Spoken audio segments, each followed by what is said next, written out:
বিএনপিওয়ালাদের কাছে গেলে এটা নমনীয়তা, ভদ্রতা এটা সব সময় থাকে। আমি কোনো দলকে সাপোর্ট করে বলতেছি না, এটা থাকবেই, এটা থাকে, আমি পাইছি। ভাই এটা কি লাগছেন একটু পড়ে শোনালে ভালো হতো। এটা হলো নবভবন 2025 আমাদের চেয়ারম্যান সাহেবের ছবি এখানে, ঠিক আছে? আর চেয়ারম্যানের ছবি, চারটা ছবি, আর পিছনে হলো আমার ছবি, আর এখানে খেলাধুলা মিরাজ রহমানের ছবি। আসসালামু আলাইকুম ওয়া রাহমাতুল্লাহি ওয়া বারাকাতুহু। ইন্নাল হামদুলিল্লাহি নাহমাদুহু ওয়া নুসাল্লি আলা রাসূলিল কারীম। আলহামদুলিল্লাহ, আল্লাহ পাকের শুকর যে আমাদের বিএনপির যুবদলের মিরাজুল হক মিরাজ ভাইয়ের উদ্যোগে আমরা আসার একটা পরিবেশ পেয়েছি।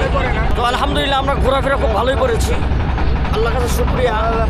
এবং মিরাজ ভাইয়ের প্রতি আমাদের বিশেষ করে আমার দোয়া থাকবে ইনশাআল্লাহ, আল্লাহ তাআলা তাকে যাতে আমাদের মতো অসহায় প্রতিবন্ধীদের পাশে দাঁড়ায়, সেটাই আমি বলবো। এবং আমি একটি কথাই বলতে চাই, আগামী দিনে এবং গত যে দিনগুলো গিয়েছে আমরা এরকম কোনো সহযোগিতা পাই না, সত্য কথা। যেমন সহযোগিতা পাই নাই, ওই যে আমাদের ভাই একজন বলছিল এখানে যে কোনো প্রতিবন্ধী গোষ্ঠী যদি বিগত আওয়ামী লীগ ফ্যাসিস্টদের কাছে গিয়েছে, তারা তুচ্ছতাচ্ছিলর মতো ব্যবহার করেছে, এরকম একটা বিষয়। আলহামদুলিল্লাহ, আমি বিএনপিওয়ালাদের কাছে গেলে এটা নমনীয়তা, ভদ্রতা এটা সব সময় থাকে। আমি কোনো দলকে সাপোর্ট করে বলতেছি না, এটা থাকবেই, এটা থাকে, আমি পাইছি। সম্পর্কে এইটুকুই বলবো যে ভাইয়ের জন্য আমার দোয়া থাকবে এবং আল্লাহ তাআলা দুনিয়া এবং আখেরাত তাকে যাজায়ে খায়র দান করুক, এইটুকুই বলার। আর আমাদের পাশে যে দাঁড়িয়েছে এটাই অনেক বেশি, যে এতই ব্যস্ত থাকার কারণে এখন সবচেয়ে ব্যস্ততম সময় এখন বর্তমান, তারপর আমাদেরকে এত আপ্যায়ন, এত ভালোবাসা দেখিয়েছেন যে কি বলবো, মাটির মানুষ যাকে বলে।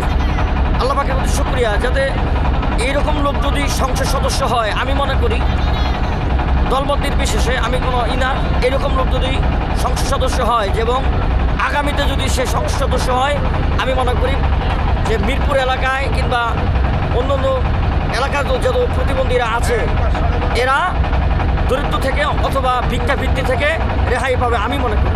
ঠিক আছে, এইটুকু আমার বলার। আল্লাহ তাআলা ধন্যবাদ আপনাকে, ধন্যবাদ। আপনাদের দুজনে যে ঘুরে কেমন লাগলো? হ্যাঁ, ভালো লাগছে। এই যে আমাদের বিএনপির ভারপ্রাপ্ত চেয়ারম্যান তারেক রহমানের নির্দেশনায় আমাদের যে সকালে যে আসছিলেন, আপনাদেরকে যে উদ্বোধন করে গেলেন ঢাকা মহানগর উত্তর যুবদলের সদস্য সচিব এবং 14 আসনের আগামী ধানের শীষের কর্ণধার সাজ্জাদুল মিরাজ ভাই আপনাদেরকে গিফট করছে এবং আপনাদেরকে আসার জন্য যতটুকু সাহায্য করছে। কেমন লাগলো আপনাদের? আমাদেরকে ভালো লাগছে। ভালো লাগছে ইনশাআল্লাহ। আপনারা সাজ্জাদুল মিরাজ ভাইয়ের জন্য দোয়া করবেন। হ্যাঁ ভাই, আপনার কেমন লাগছে ভাই? এই কথা কো। আমার ভালো লাগছে, গান গাইছি, ভালো লাগছে, আনন্দ ফুর্তি লাগছে। ঠিক আছে, তাহলে মিরাজ ভাইয়ের জন্য দোয়া করবেন। আচ্ছা, আল্লাহ ভরসা।